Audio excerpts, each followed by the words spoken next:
Hello everyone, welcome back to the channel. And today's video is going to be a little bit different because I will be starting a new series called Credit for Dummies. In these videos, I will be going over the basics of credit and personal finance. My goal with these videos is to help everyone make sure that they have a very solid foundation to be able to understand not only credit, but personal finance in general as well. A lot of things I want to talk about in these videos aren't usually taught in schools and can come back and bite people of all ages in the butt if they're not careful.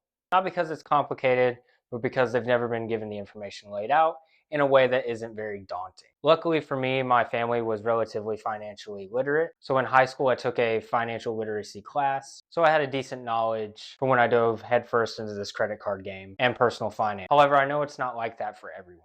I've had friends, coworkers, and classmates who never really had that information easily accessible or even mentioned to them at all in their life. And these are the things that we use every day in terms of different personal finance topics and whatnot. So ultimately, my goal with this series is to pass on the knowledge of personal finance so people can have a good solid base of knowledge to excel in the world of personal finance and avoid mistakes that many make. So with that being said, let's ask ourselves the question, what is credit? Textbook definition of credit is the ability of a customer to obtain goods or services before payment based on trust that payment will be made at a later time. That's a very broad definition. How it applies to credit cards and loans is how trustworthy you are to a bank or institute that they will be repaid for any line of credit or loan that they give you. Factors that affect your credit are payment history, amount owed, length of credit, types of credit, and new credit. These factors affect your credit in different weights. They don't all have the same amount of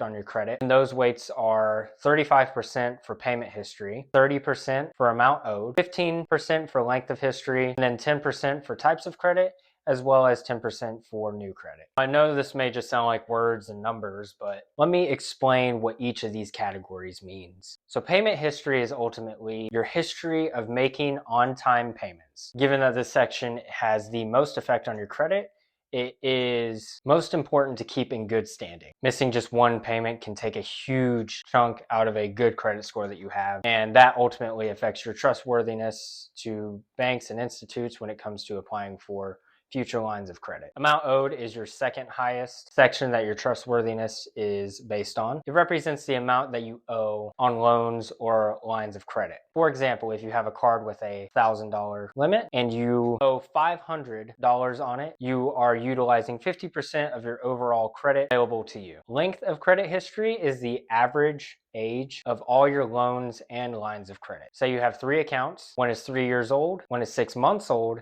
and one is 7 years old. The length of credit history would be the average of all of these accounts, which is 3.5 years old. The next category is types of credit, and this is exactly how it sounds. This is based on how many types of credit you have, which can be anything from auto loans to mortgages to credit cards. And finally, new credit. New credit is just based on how many new lines of credit you have. The more new credit you have, the more negatively it affects your score. Now that I've gone over what each category means, let's give a very basic breakdown of where all these categories should be in order for your credit to be at an overall solid place. For payment history, you want to make sure that you have absolutely no late payments report to your credit reports. Even just one, given that it's such a major category, can affect your credit in a very drastic and a very negative way as well. For amount owed, you want to keep a very low amount owed on all lines of credit. And also you want to keep your loan balances as low as possible. And that just comes with time and paying off loans. But for credit cards, you want to make sure that you're utilizing at most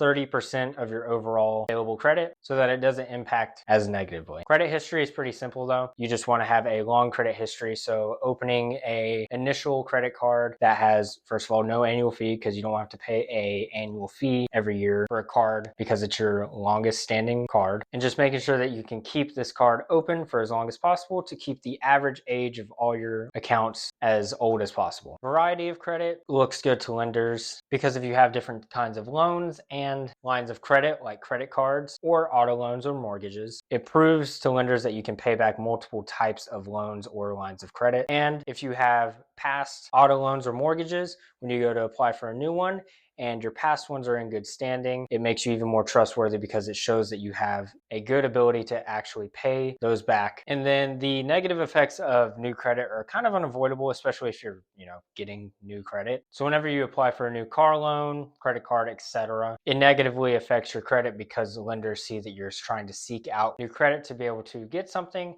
However, this is usually a small effect, at least compared to negative marks from other bigger categories. And most of the time, your score moves back up after a while. So guys, I hope this information was helpful for you. I hope that it helps you set a good base in order to understand credit and how it affects your ability to borrow. I plan to keep making these videos in the future and add to the series little by little as time goes on. So keep an eye out for that. Thank you guys for watching. If you liked the video, please like, comment, and share. It helps me out a lot. And I will see you guys in the next one.